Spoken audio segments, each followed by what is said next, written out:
వాసు, నువ్వు లైబ్రరీకి వెళ్తున్నావో మార్నింగ్ షోలకి మ్యాట్నీలకి సినిమాలకు వెళ్తున్నావో నాకు బాగా తెలుసు. అబద్ధాలు ఆడేవంటే చర్మం ఉల్చేస్తాను, జాగ్రత్త. ఏదో ఫ్రెండ్స్ బలవంతం చేస్తే గడ్డి తినమంటే తింటావా? కరెక్ట్. ఇప్పుడు మళ్ళీ పెద్ద గోల. వాడు ఫోన్లో ఏమైందో చెప్పే అవకాశం లేదు ఇప్పుడు. ఉండే అని ఫోన్ పెడుతున్నా.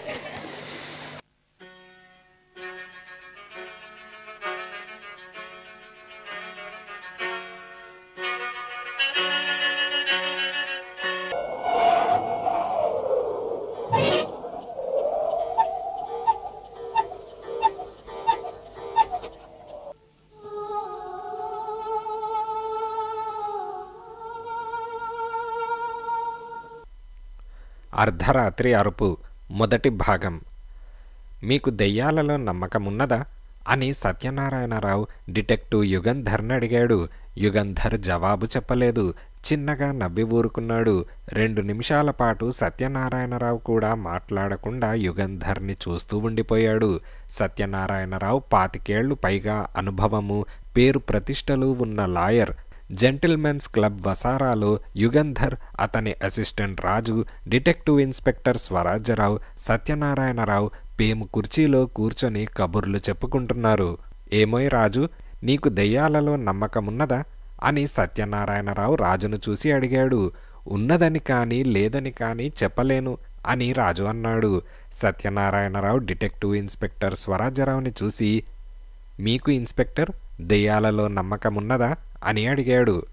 నాన్సెన్స్, దెయ్యాలేమిటి? చచ్చిపోయిన వాళ్లంతా దెయ్యాలై తిరుగుతూ ఉంటే ఆకాశమంతా దెయ్యాలతో నిండిపోతుంది అని స్వరాజ్యరావు అన్నాడు. సత్యనారాయణరావు యుగంధర్ వైపు తిరిగి, మరి మీ అభిప్రాయం చెప్పారు కారు అని అనగానే, నేను కూడా రాజులా ఏదీ స్పష్టంగా చెప్పలేను.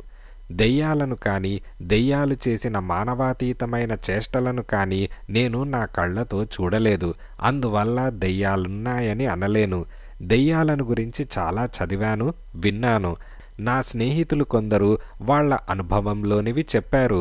వాళ్ళందరూ పిచ్చివాళ్లని కానీ అబద్ధాలు చెప్పారని కానీ అనుకోలేను. కనుక క్షమించాలి. మీ ప్రశ్నకి నేను నిష్కర్షగా జవాబు చెప్పలేను అని యుగంధర్ అన్నాడు. అంటే ఓపెన్ మైండ్ ఉందన్నమాట. Very good. దెయ్యాలున్నది లేనిది నిర్ధారణ చేసుకోవాలని మీకు ఉందా అని సత్యనారాయణరావు అడిగాడు.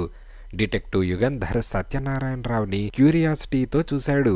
అవును యుగంధర్, మీకా ఉత్సాహం ఉంటే చెప్పండి అని సత్యనారాయణరావు అన్నాడు. ఇన్స్పెక్టర్ స్వరాజ్యరావు నవ్వి, అంటే ప్లాంచెట్తో దెయ్యాల చేత మాట్లాడిస్తారా అని అడిగాడు.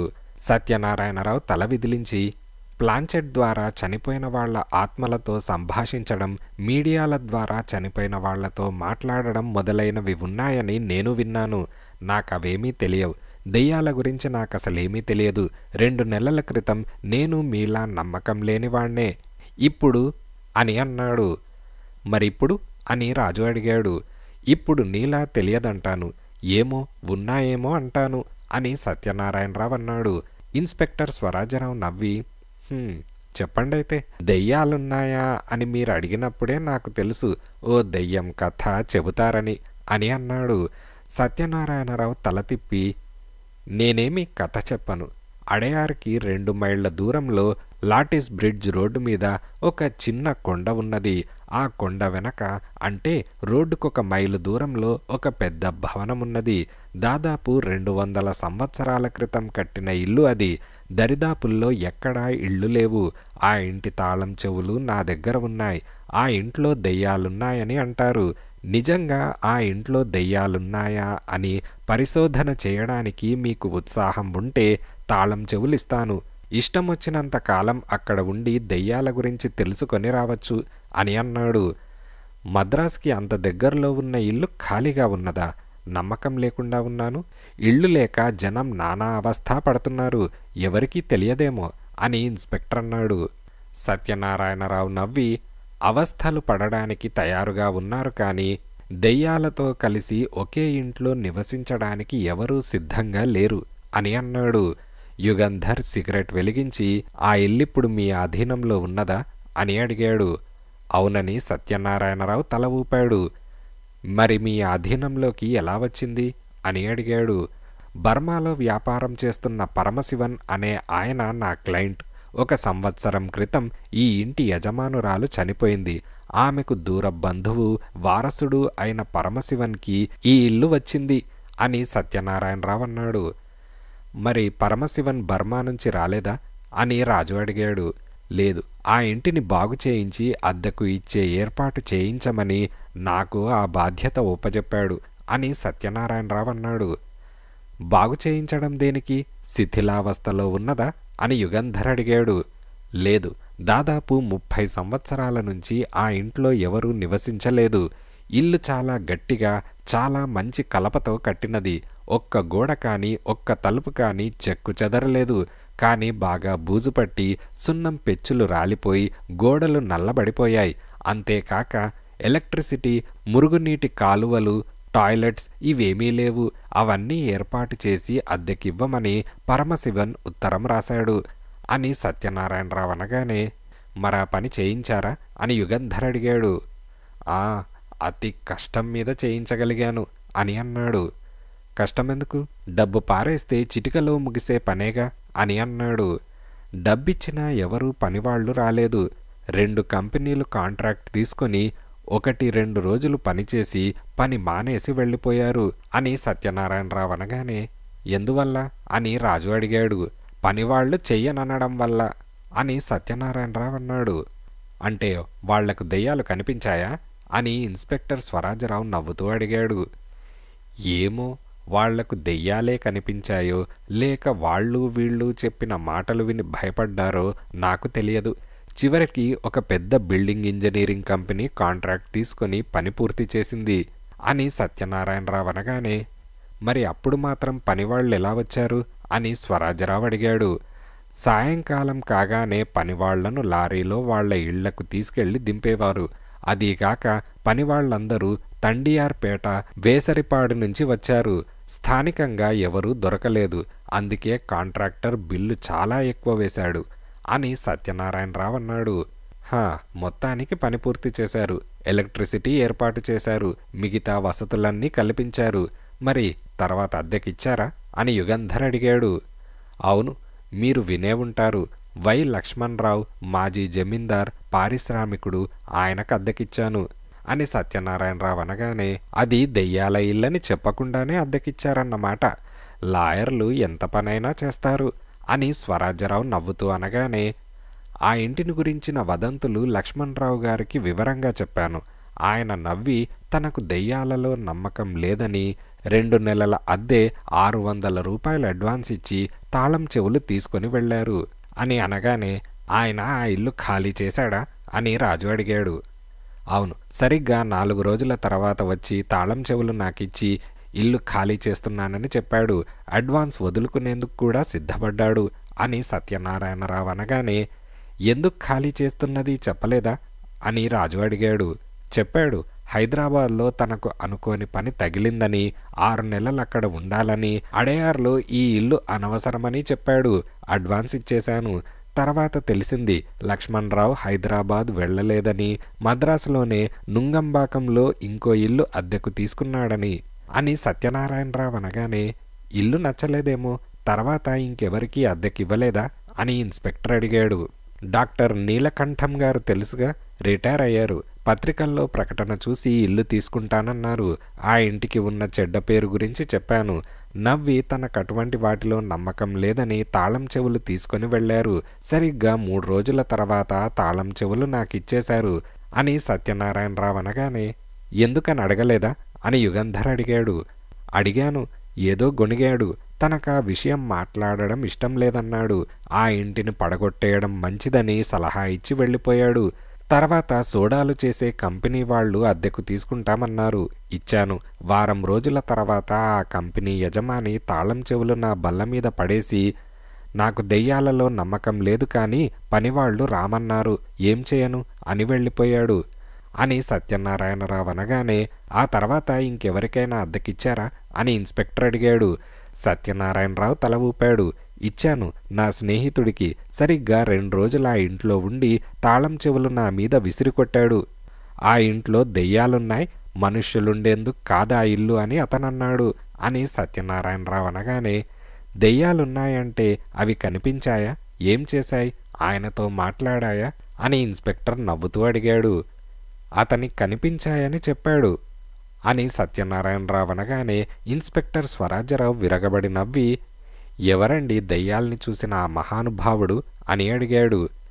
S Raghuratnam, retired assistant commissioner of police, నాకు ఆప్త మిత్రుడు, బహుశా మీకు పరిచయం ఉంటుందనుకుంటాను అని సత్యనారాయణరావు అనగానే ఇన్స్పెక్టర్ స్వరాజ్యరావు మొహం పాలిపోయింది.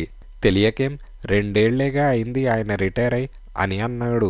యుగంధర్ రాజు ఒకరినొకరు చూసుకొని చిన్నగా నవ్వుకున్నారు. ఆ తర్వాత మళ్ళీ ఆ ఇంటికి ఎవరూ వెళ్ళలేదా అని యుగంధర్ అడిగాడు. నేను నా జూనియర్ గోపాలరావు వెళ్ళాం. దెయ్యాలలో మా ఇద్దరికీ నమ్మకముండేది కాదు. రఘురత్నం చెప్పినా నేను నమ్మలేదు. మేమే స్వయంగా ఆరా తీద్దామని నిశ్చయించుకొని ఓ సాయంకాలం వెళ్ళి ఓ రాత్రి ఆ ఇంట్లో గడిపి మర్నాడు పొద్దున్నే వచ్చేశాం అని సత్యనారాయణరావు అన్నాడు. మరి మీ అనుభవం ఏమిటి అని యుగంధర్ అడిగాడు. దెయ్యాలనేవి ఉన్నాయన్న నమ్మకం కుదిరింది అని సత్యనారాయణరావు అన్నాడు. కాస్త వివరంగా చెప్పండి, ఏం జరిగిందో? దెయ్యాలు కనిపించాయా? ఏం చేశాయి అని స్వరాజ్యరావు అడిగాడు. నాకు చెప్పడం ఇష్టం లేదు. మీరా ఇంటికి వెళ్ళి పరిశోధన చేయదలుచుకుంటే మీకేమీ చెప్పడం మంచిది కాదు. ఓపెన్ మైండ్తో వెళ్ళడం మంచిది. ఆ ఇంటికి వెళ్ళడం ఇష్టం లేకపోతే వెళ్ళకూడదని నిశ్చయించుకుంటే చెబుతాను అని సత్యనారాయణరావు అన్నాడు. మీరింత చెప్పిన తర్వాత ఆ ఇంటికి వెళ్ళి ఆ దెయ్యాల విషయం స్వయంగా ఆరా తీయకపోతే ఎలా? నాకు నిద్ర పట్టదు. 10 రోజులు సెలవు పెట్టి వెళ్తాను. మరి మీరు యుగంధర్ అని ఇన్స్పెక్టర్ స్వరాజ్యరావు అడిగాడు. ప్రస్తుతం నాకు అర్జెంట్ కేసేమీ లేదు, వెళ్దాం.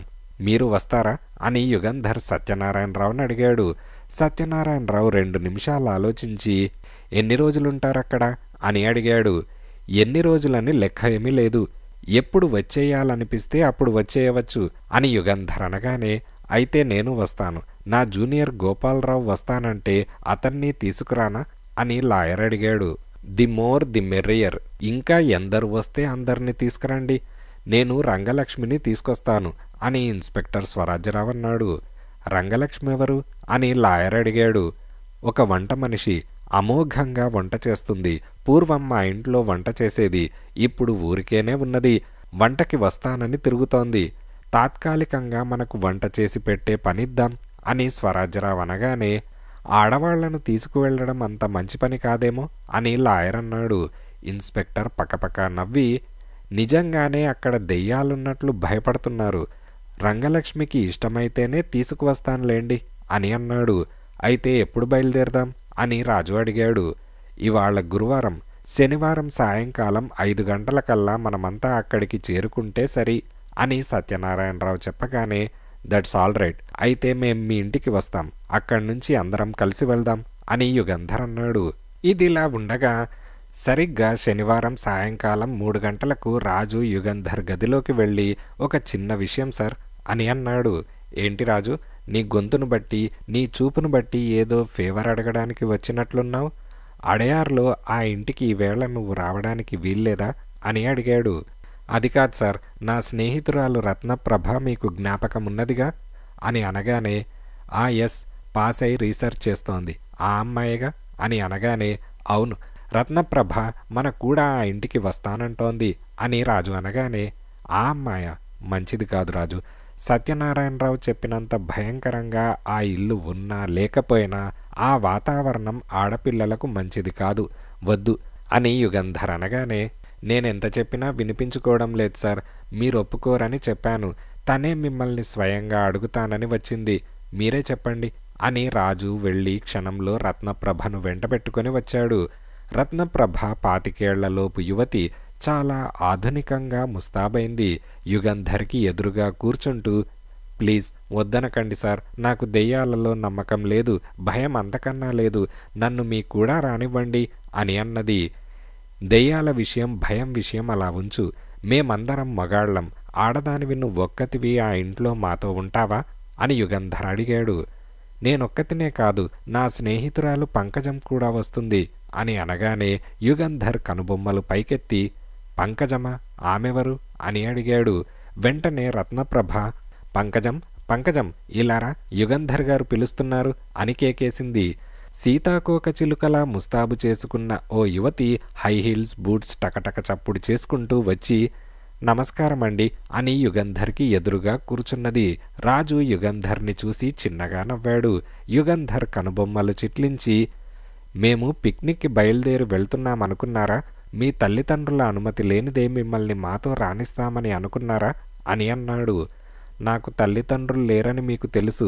ప్రస్తుతం మీ అసిస్టెంట్ రాజే నాకు గార్డియన్. స్థానికంగా మా చిన్నాన్న రాజుకు నా బాధ్యత ఒప్పజెప్పాడు. ఇక పంకజం విషయమా? పంకజం అన్న భూషణ్ మనతో వస్తాడు అని రత్నప్రభ అన్నది.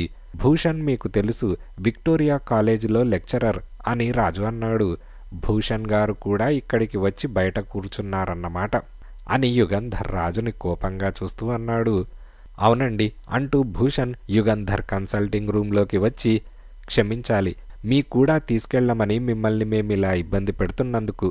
దెయ్యాల గురించి దర్యాప్తు చేసేందుకు వెళ్తున్నామని రాజు చెప్పగానే నేను ఉండబట్టలేక వస్తానన్నాను అని అన్నాడు.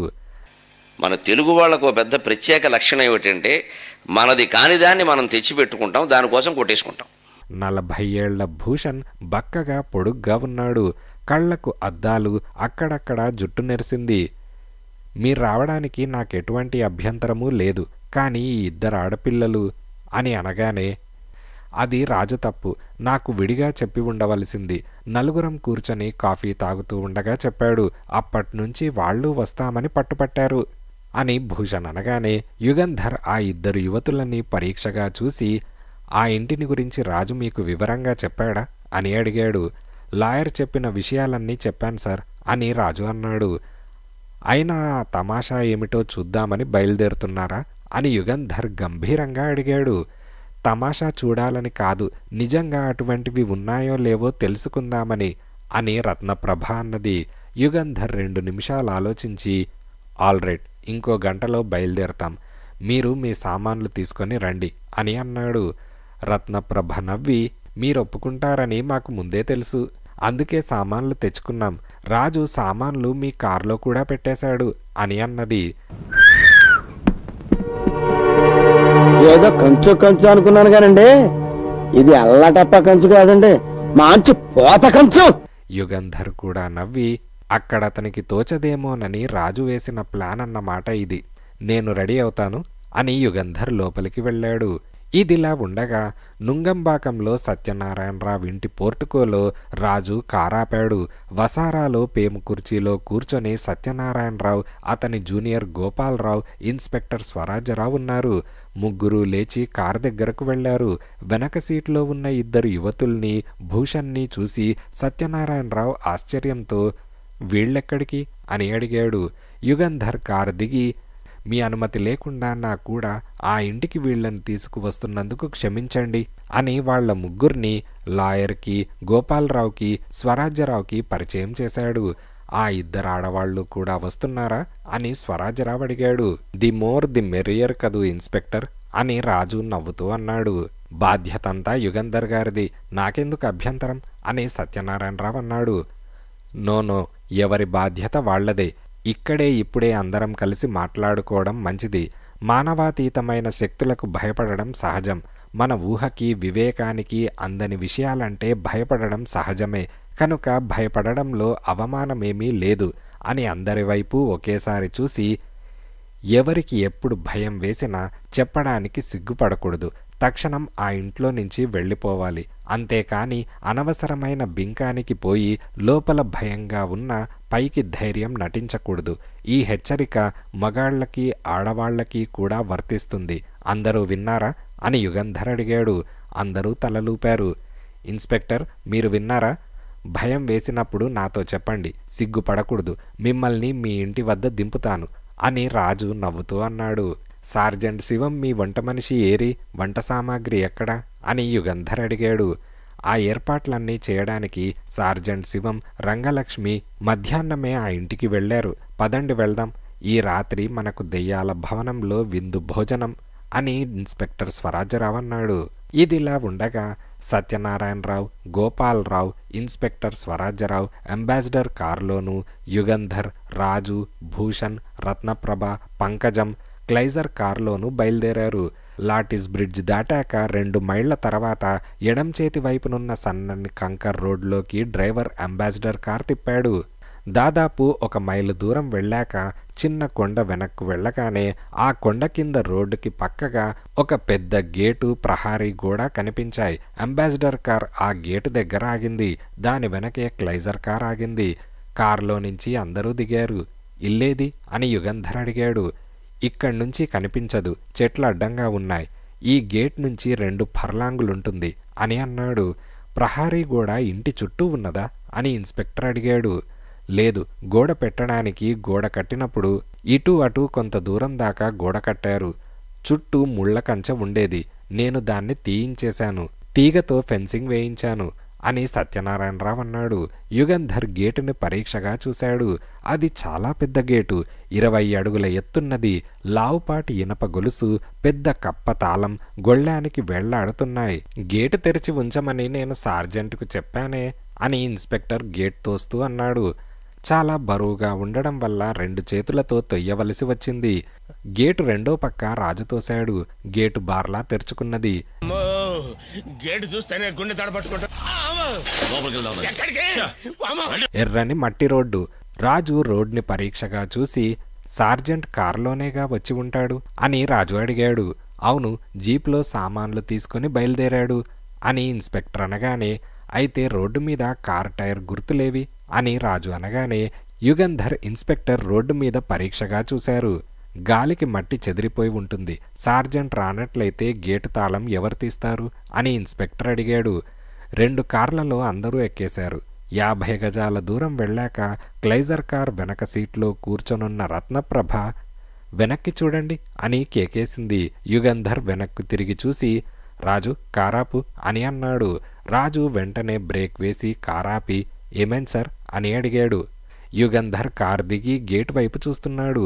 రాజు కూడా వెనక్కు తిరిగి చూసి ఆశ్చర్యంతో 2 సార్లు హారన్ మోగించాడు. వెంటనే ముందు వెళ్తున్న అంబాసిడర్ ఆగింది. అందులో నుంచి ఇన్స్పెక్టర్ గోపాలరావు దిగి క్లైజర్ కార్ దగ్గరికి వచ్చారు. ఏంటి యుగంధర్, ఎందుకిక్కడ కారాపారు అని అడిగాడు. యుగంధర్ గేటును చూపించగానే ఇన్స్పెక్టర్ చకచకా నడిచి వెళ్ళాడు. అతని వెనకే యుగంధర్, రాజు కూడా వెళ్లారు. ఈ గేటు కూడా గాలికి మూసుకుంటుందంటారా అని రాజు ఇన్స్పెక్టర్ని అడిగాడు. కాక దెయ్యం వచ్చి మూసిందంటావా అని ఇన్స్పెక్టర్ విసుగ్గా అన్నాడు. ఇన్స్పెక్టర్ ఆ గేటుని నలువైపులా నుంచి జాగ్రత్తగా పరీక్ష చేయడం ప్రారంభించాడు. దేనికోసం వెతుకుతున్నారు అని యుగంధర్ అడిగాడు. స్ప్రింగ్స్ ఉన్నాయేమో అని ఇన్స్పెక్టర్ అనగానే, నేను మొదట్లోనే చూశాను, లేవు అని యుగంధర్ అన్నాడు. అయితే ఈ గేట్ ఎలా మూసుకున్నది అని ఇన్స్పెక్టర్ అన్నాడు. ఎవరైనా మనిషి మూసి ఉండవచ్చు, సరదాకి సార్జెంట్ శివం చేసి ఉండొచ్చి పని అని రాజు నవ్వుతూ అన్నాడు. సార్జెంట్కి అంత సెన్స్ ఆఫ్ హ్యూమర్ లేదు అంటూ ఇన్స్పెక్టర్ 4 వైపులా పరీక్షగా చూసి పెద్ద పెద్ద రాళ్లు తెచ్చి గేట్ మూసుకోకుండా అడ్డుపెట్టి, పదండి అని అన్నాడు. అందరూ మళ్ళీ కార్ల దగ్గరకు వెళ్లారు. రాజు కార్ స్టార్ట్ చేశాడు. యుగంధర్ వెనక్కు తిరిగి చూస్తూనే ఉన్నాడు. అంత పెద్ద గేటు నెమ్మదిగా ఎవరో తోస్తున్నట్లు కదిలింది. 2 రెక్కలు దగ్గరయ్యాయి, మూసుకున్నది. రాజు కారాపు అని యుగంధర్ అనగానే, మళ్ళీ గేట్ మూసుకున్నదా సార్ అని రాజు అన్నాడు. అవును అని యుగంధర్ కారు దిగాడు. ముందు అంబాసిడర్ కూడా ఆగింది. ఇన్స్పెక్టర్ దిగివచ్చి, ఎవడో అల్లరి వెధవ అంటూ గేటు వైపు నడిచాడు. తను చూస్తూ ఉన్నానని, ఎవరూ వచ్చి గేట్ తోయలేదని యుగంధర్ చెప్పలేదు. కారులో కూర్చొనున్న 2 యువతుల వైపు తిరిగి, మీరు వెనక్కి మీ ఇళ్లకు వెళ్ళిపోతారా చెప్పండి, దింపి వచ్చేస్తాను అని అన్నాడు. రత్నప్రభ నవ్వింది. ఎందుకు, భయమా? ఛ, ఇంతకీ ఆ గేట్ ఎందుకలా మూసుకుంటుంది అని అడిగింది. ఇన్స్పెక్టర్ వెళ్ళాడు కనుక్కోడానికి అని రాజు అన్నాడు. 10 నిమిషాల తర్వాత ఇన్స్పెక్టర్ గేట్ మళ్లీ తెరిచిపెట్టి కార్ దగ్గరకు వచ్చి, ఎవడూ కనిపించలేదు, ఈసారి చాలా పెద్ద రాళ్లు పెట్టాను అని అన్నాడు. రాళ్లు లాభం లేదు అంటూ యుగంధర్ రాజును చూసి తల ఊపాడు. రాజుకు అర్థమైంది. కార్ డిక్కీ తెరిచి అందులో నుంచి పెద్ద మేకులు, ఇనప చట్రాలు 2, ఒక సుత్తి తీశాడు. యుగంధర్ రాజు మళ్లీ గేట్ దగ్గరకు వెళ్లి గోడకు గేటుని ఆ ఇనప చట్రాలతో బిగించారు. ఇక గేటు మూసుకునే ప్రసక్తే లేదు. దెయ్యమో దాక్కనున్న మనిషో ఎవరు చేస్తున్నది తేలిపోతుంది అని రాజు వెనక్కి వస్తూ అన్నాడు. యుగంధర్ జవాబు చెప్పలేదు. మళ్లీ 2 కార్లు బయలుదేరాయి. యుగంధర్ వెనక్కు తిరిగి చూస్తూనే ఉన్నాడు. యుగంధర్ చూస్తూ ఉండగా గేటు మూసుకోలేదు. తర్వాత అందరూ భవనం దగ్గరకు వచ్చారు. చాలా పెద్ద పోర్టుకో, నేలకు బాగా ఎత్తుగా 8 అడుగుల ఎత్తున ఇల్లు ఉన్నది. పోర్టుకోలో నుంచి మెట్లున్నాయి. ఈ పోర్టుకోలో 10 కార్లు ఆపవచ్చు అని రాజు అన్నాడు. బహుశా ఒకప్పుడు గుర్రపు బళ్ళు ఆగేవేమో అని యుగంధర్ ఇంటిని పరీక్షగా చూశాడు. అది చాలా పెద్ద భవనం. ఈ మధ్యనే సున్నం కొట్టి ఉండడం వల్ల మెరిసిపోతోంది. ఎన్నో కిటికీలు. పోర్టుకోలో నుంచి 4 తలుపులున్నాయి. ఇల్లంతా ప్రతి గది చూడాలంటే కొన్ని గంటలు పడుతుందేమో అని యుగంధర్ అన్నాడు. సార్జెంటేడి, జీపేది అని ఇన్స్పెక్టర్ విసుగ్గా అన్నాడు.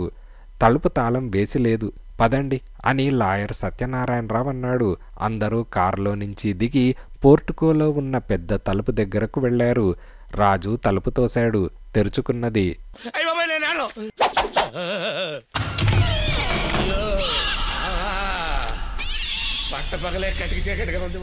చిన్న సినిమా హాల్ అంత ఉన్నది ఆ ఇంటి హాలు.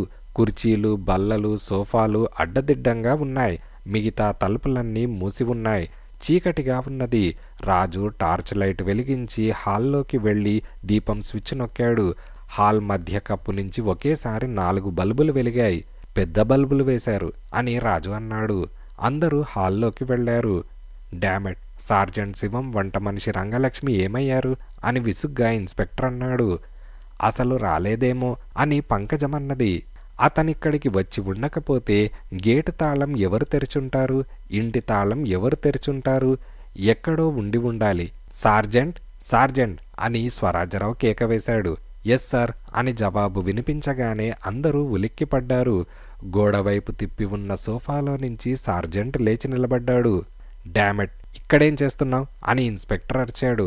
క్షమించండి సార్, మెత్తగా సుఖంగా ఉన్న ఈ సోఫాలో కూర్చోగానే నిద్రొచ్చేసింది అని సార్జెంట్ శివం అన్నాడు. మరి రంగలక్ష్మేది అని ఇన్స్పెక్టర్ అనగానే వంటింట్లో ఉన్నది, కాఫీ రెడీ చేస్తోంది మీకోసం అని అన్నాడు. జీపేం చేశావు అని ఇన్స్పెక్టర్ అనగానే అవతల ఉన్న షెడ్లో పెట్టేశాను సార్ అని శివం అన్నాడు. ఈ ఇంటికి షెడ్ కూడా ఉందా అని ఇన్స్పెక్టర్ అన్నాడు. గొడ్ల సావిడి ఒకటి ఉంటే నేనే దాన్ని మోటార్ గరాజ్గా మార్పించాను అని లాయర్ సత్యనారాయణరావు అన్నాడు. ఆల్ రైట్, మన సామాన్లు లోపలికి తెస్తే మంచిది కదూ అని ఇన్స్పెక్టర్ అన్నాడు. 2 కార్లు పోర్టుకోలోనే ఉంచుదాం. సత్యనారాయణరావు గారు, మీ కార్ తలుపు తాళం వేయండి అని యుగంధర్ చెప్పగానే అందరూ తమ తమ సామాన్లు తెచ్చుకునేందుకు బయటకు వెళ్లారు. ఇన్స్పెక్టర్ యుగంధర్ మాత్రం హాల్లో మిగిలారు. దెయ్యాల విషయం ఎలా ఉన్నా ఈ ఇల్లు మాత్రం అని ఇన్స్పెక్టర్ ఆగిపోయాడు. ఈ ఇల్లు అని యుగంధర్ సిగరెట్ వెలిగిస్తూ అడిగాడు. ఏదో గుబులు పట్టిస్తోంది, ఏదో చెడ్డతనం అని ఇన్స్పెక్టర్ అనగానే యుగంధర్ చిన్నగా నవ్వుతూ పాడుపడిన ఇల్లులా లేదే అని అన్నాడు. అదే పాడుపడిన ఇల్లైతే అందువల్ల అనుకోవచ్చు అని ఇన్స్పెక్టర్ అంటూ ఉండగానే అంతలో అందరూ పెట్టెలు, హోల్డర్స్ తీసుకొని హాల్లోకి వచ్చారు. ఎవరో కాఫీ రెడీగా ఉందన్నారు అని రత్నప్రభ అనగానే అవును, రంగలక్ష్మిని ఇందరికీ కాఫీలు ఇక్కడికే తీసుకురమ్మనే బదులు మనమే అక్కడికి వెళ్దాం. సార్జెంట్, వంటిల్లెక్కడున్నదో చూపించు అని ఇన్స్పెక్టర్ అడిగాడు. సార్జెంట్ కుడివైపు తిరిగి ఈ తలుపు ఇప్పటికి 2 సార్లు తెరిచాను సార్, మళ్లీ మూసుకుంది అంటూ తలుపు తెరిచి కొక్కెం పెట్టి ముందుకు వెళ్ళాడు. అందరూ అతని వెనకే వెళ్లారు. ఒక నడవ 4 గదులు దాటి వెళ్లి వంటింట్లో ప్రవేశించారు. వంటిల్లు, భోజనాల సావిడి అంతా కలిసి ఒకటే గది. వంటింటికి భోజనాల సావిడికి మధ్య 6 అడుగుల ఒంటి వరస ఇటక గోడ ఉన్నది. రంగలక్ష్మి, కాఫీ రెడీగా ఉందా అని ఇన్స్పెక్టర్ అనగానే అయిపోయింది సార్, కప్పుల్లో పోసి ఇవ్వడమే అని ఆమె అన్నది. అందరూ డైనింగ్ టేబుల్ చుట్టూ కూర్చున్నారు. ట్రేలో కప్పులు పెట్టుకుని రంగలక్ష్మి తర్వాత వచ్చింది. వేడిగా ఉంది, చక్కెర సరిపోతుందనుకుంటాను అంటూ ఒక్కొక్కళ్ల ముందు ఒక్కొక్క కప్పు పెడుతోంది. సార్జెంట్, ఇన్స్పెక్టర్ తప్ప అందరూ రంగలక్ష్మిని రెప్పవాల్చకుండా చూస్తున్నారు. తెల్లని మల్లు చీర, మల్లు జాకెట్, నల్లని జుట్టు ముడివేసుకొని సన్నగా పొడుగ్గా ఉన్నది. మంచి ఒంటి రంగు, కళకళలాడే మొహం. 35 ఏళ్లుంటాయి ఆమెకి. రంగలక్ష్మి వెళ్ళిపోయింది. ఇన్స్పెక్టర్, ఈమె మీ వంట మనిషా, మీ ప్రియురాలా అని రాజు రహస్యంగా అడిగాడు. ఆమె దగ్గర నువ్వు ఈ పిచ్చి వేషాలు వేశావంటే తోలొలుస్తుంది, జాగ్రత్త అని ఇన్స్పెక్టర్ అన్నాడు. కాఫీ తాగడం అయిపోయింది. ఒకసారి ఇల్లంతా చూసి ఎవరెవరు ఏ ఏ గదుల్లో ఉంటామో నిశ్చయించుకుంటే సామాన్లు సర్దుకోవచ్చు అని యుగంధర్ అన్నాడు. లాయర్ సత్యనారాయణ జేబులో నుంచి ఓ కాగితం తీసి, ఇది ఈ ఇంటి ప్లాన్. ఈ ప్లాన్ చూసి ఈ విషయం నిశ్చయించవచ్చు. ఇల్లంతా చూడడం ఓ పట్టానయ్యే పని కాదు అని అన్నాడు. That's very good. అప్పుడే చీకటి పడుతోంది. రేపొద్దున్నే ఇల్లంతా చూడవచ్చు అంటూ యుగంధర్ లాయర్ చేతిలో నుంచి ఆ కాగితం తీసుకొని బల్ల మీద పెట్టి, మేడ మీద చాలా గదులున్నాయి. మనమందరం మేడ మీదే పడుకుందాం. రంగలక్ష్మి కూడా మేడ మీదే పడుకుంటుందా అని అడిగాడు. ఎందుకండి, తెల్లారే కాఫీ చేయడానికి మళ్ళీ కిందకి దిగిరావద్దు. నేనిక్కడే వంటింట్లో పడుకుంటాను అని అన్నది. సత్యనారాయణరావు గారు, మీ డ్రైవర్ పేరేమిటి అని ఇన్స్పెక్టర్ అడిగాడు. లోకనాథన్ అని అనగానే, లోకనాథాన్ని ఈ భోజనాల సావిడికి అవతల ఉన్న గదిలో పడుకోమంటే అని ఇన్స్పెక్టర్ అనగానే సత్యనారాయణరావు తల ఊపాడు. మేడ మీద మెట్లెక్కగానే ఓ పెద్ద హాలు. ఆ హాలుకు 4 వైపులా 4 గదులున్నాయి. ఒక గదిలో ఇన్స్పెక్టర్, ఒక గదిలో సార్జెంట్, ఒక గదిలో సత్యనారాయణరావు, ఆ 4వ గదిలో గోపాలరావు గారు. సరేనా అని యుగంధర్ అడిగాడు. వాళ్ల 4 తలలూపారు. హాల్లో నుంచి ఓ నడవ ఉన్నది. ఆ నడవ అవతల ఉన్న బాల్కనీలోకి ఉన్నది. ఆ బాల్కనీలో నుంచి ఇంకో నడవ ఉన్నది. ఆ నడవాకి 2 వైపులా వరుసగా హోటల్లోలా ఎదురెదురుగా గదులున్నాయి. ఆ గదిలో రాజు, తర్వాత రత్నప్రభ, తర్వాత గదిలో పంకజం, దానికి పక్క గదిలో ఆమె అన్న భూషణ్, ఆఖరి గదిలో నేను అని యుగంధర్ అన్నాడు. ఆల్ రైట్ అని వాళ్ళంతా అన్నారు.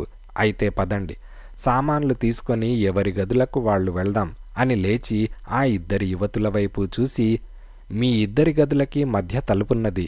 తెరిచి పెట్టుకుంటే ఒకళ్ళ గదిలోకి ఒకళ్ళు వెళ్ళవచ్చు, లేదా 2 ఒకే గదిలో పడుకోవచ్చు అని యుగంధర్ అన్నాడు. వాళ్ళిద్దరూ నవ్వి ఊరుకున్నారు. భోజనాల సావిట్లోకి అవతల ఉన్న నడవాలోకి వెళ్లారు. ఇప్పుడే కదా ఈ తలుపు తెరిచి కొక్కాలు పెట్టాం, అప్పుడే ఎలా మూసుకున్నది అని సార్జెంట్ ఆశ్చర్యంతో అన్నాడు. ఇన్స్పెక్టర్ యుగంధర్ తలుపు కొక్కెం పరీక్షగా చూశారు. ఊడిపోలేదు. కొక్కెం ఎవరో తీసినట్లు పక్కకు వేళ్లాడుతోంది. ముందుకు వెళ్లిన సార్జెంట్ అక్కడ్నుంచి అరిచాడు, తలుపులన్నీ కొక్కాళ్లు తీసేసి మూసి ఉన్నాయని. రాజు పరిగెత్తికెళ్ళి నిమిషంలో తిరిగి వచ్చి, అవును సార్ అని అన్నాడు. కంగారు పడకండి, తలుపులు మూసుకుంటున్నాయి అంతేగా, తెరిస్తే తెరుచుకుంటున్నాయిగా అని యుగంధర్ లాయర్ వైపు తిరిగి, మీరింతకు ముందిక్కడ ఉన్నప్పుడు ఇలాగే జరిగిందా అని అడిగాడు. లాయర్ తల ఊపాడు. పదండి వెళ్దాం, మూసుకునే ఈ తలుపులకు గట్టిగా కొక్కాలు బిగిద్దాం అని స్వరాజ్యరావు అన్నాడు. అవతల గదిలోకి వెళ్తున్నారు. ఇదేమిటి ఇక్కడ ఇంత చల్లగా ఉందో అని పంకజమన్నది. అది చాలా పెద్ద గది, కిటికీలు లేవు, అవతల అన్ని వైపులా గదులున్నాయి. ఒకే ఒక ఎలక్ట్రిక్ బల్బు వేళ్లాడుతోంది. ఇన్స్పెక్టర్ పంకజం నిల్చున్న చోటికి వెళ్ళి ఆమె పక్కన నిల్చొని పైకప్పు వైపు, చుట్టూ గోడల వైపు ఆశ్చర్యంతో చూశాడు. ఏంటి ఇన్స్పెక్టర్ అని యుగంధర్ అడిగాడు. ఈమె చెప్పింది నిజమే, విచిత్రంగా ఉంది. ఇక్కడ ఎయిర్ కండిషన్ చేసినట్టు చల్లగా ఉన్నది అని అన్నాడు. యుగంధర్ ఇన్స్పెక్టర్ పక్కకు వెళ్ళాడు. ఆ గదిలో ఒక చదరపు గజం మేర చల్లని గాలి వస్తోంది. ఆ గాలి ఎక్కడ్నుంచి వస్తోంది? కిటికీలు లేవు. తలుపులో నుంచా? అయితే తలుపుకు ఎదురుగా నిల్చొనుంటే చల్లని గాలి ఎందుకు రావడం లేదు? అంత పెద్ద గదిలో ఆ గజం మేర మాత్రం ఎందుకు అంత చల్లగా ఉన్నది? ఆ చదరపు గజంలో నుంచి బయట అడుగు పెడితే మామూలుగా ఉక్కగా వేడిగా ఉన్నది. గది మధ్యలో పైన ఎయిర్ కూలర్ పెట్టినట్లున్నది. ఈ చల్లని గాలి ఎక్కడ్నుంచి వస్తుందంటారు అని ఇన్స్పెక్టర్ అడిగాడు. అందరూ ఒకరి తర్వాత ఒకరు వచ్చి అక్కడ నిల్చొని ఆ చల్లని గాలి ఒంటికి తగలగానే ఒళ్ళు జలధరించినట్లయి, ఏంటి విచిత్రం అని అన్నారు. రాజు అని యుగంధర్ కేకేశాడు. ముందు గదుల్లోకి వెళ్లిన రాజు వచ్చాడు. అందరూ ఒకేసారిగా రాజుకి ఆ విచిత్రం చెప్పారు. నీ దగ్గరున్న ఆ టేప్ ఇలా ఇవ్వు అని యుగంధర్ అడిగాడు. టేప్ తీసుకొని ఆ గదిని గోడ నుంచి తలుపుకి, తలుపు నుంచి ఆ చల్లని చోటుకి, కప్పుకి ఉన్న దూరం యుగంధర్ కొలిచి రాసుకున్నాడు. ఎందుకిలా కొలవడం అని రత్నప్రభ అడిగింది. ఈ చల్లని గాలి ఎక్కడ్నుంచి వస్తుందో తెలుసుకోవడానికి అని సార్జెంట్ అన్నాడు. ఎక్కడా ఒక చిన్న చిల్లు కానీ ఒక కిటికీ కానీ లేదే, కొలిస్తే మాత్రం ఏం తెలుస్తుంది అని పంకజం అడిగింది. యుగంధర్ నేలను వేళ్లతో కొట్టి చూశాడు. ఆ చోట డొల్లగా ఉన్నదేమోనని అరగంట పరీక్ష చేసి చివరకు నాకు కారణం తెలియడం లేదు, ఎవరినైనా ఇంజనీర్ని పిలిపించి కనుక్కోవాలి అని అన్నాడు. అందరూ ముందుకు నడిచారు. 2 గదులు దాటి హాల్లోకి వెళ్లారు. ఎవరి సామాన్లు వాళ్ళు తీసుకోండి, పైకి వెళ్దాం అని రాజు కేకేశాడు. రత్నప్రభేది అని పంకజం అడిగింది.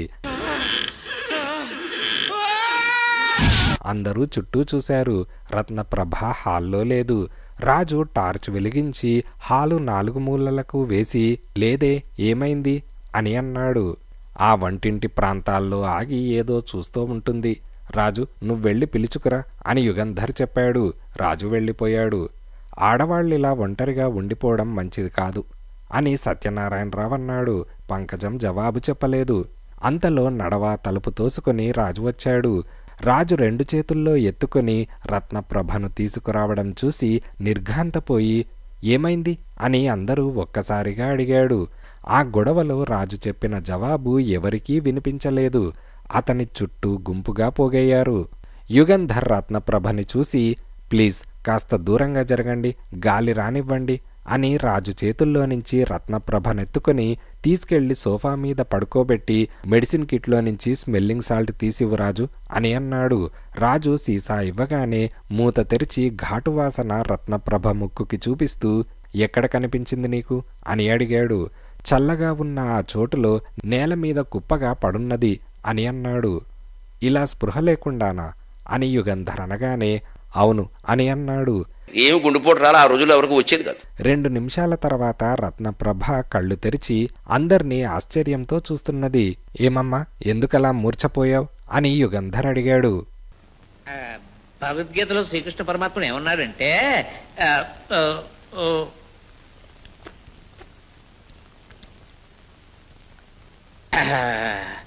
ఇంకా ఉంది.